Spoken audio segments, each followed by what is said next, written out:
आपल्याबरोबर आमदार सुरेश दस आहेत। ते आज बीड जिल्ह्यातील पिंपळनेर येथे आलेले आहेत कार्यक्रमानिमित्त। अण्णा, आज तुम्ही नारळी सप्ताहाच्या सांगता कार्यक्रमाला आलात, काय सांगाल? श्री संत भगवान बाबा यांनी सुरू केलेला हा 91वा नारळी सप्ताह आहे। भगवान बाबांनी जी शिकवण दिली आणि हा सप्ताह नारळी सप्ताह आहे।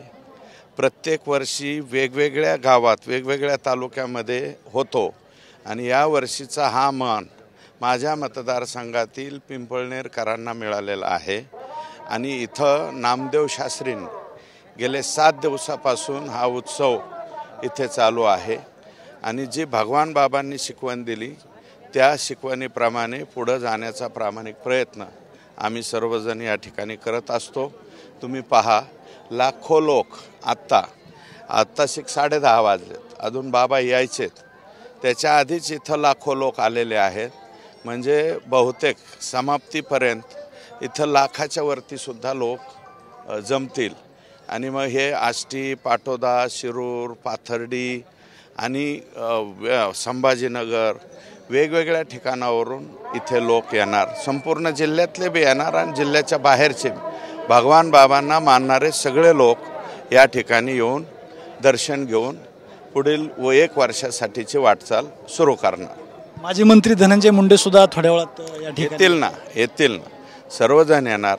भगवान बाबांच्या जयंती म्हणजे नारळी सप्ताहाला सगळ्या पक्षाच्या सगळ्या लोकांनी कोणी इथं काय संबंध आहे, बाकीचं जे काय असेल ते आमचं राजकारण बाहेर बघत राहू। भगवान बाबांच्या पुढं काहीही नाही, सगळं काही।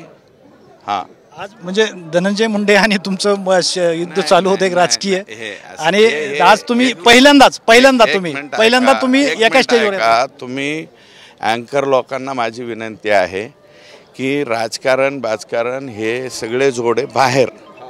इथं कशाचं राजकारण, इथं नामदेव शास्त्री, भगवान बाबा आणि बाबांचा आशीर्वाद घ्यायचं, एवढंच काम असतं। धन्यवाद।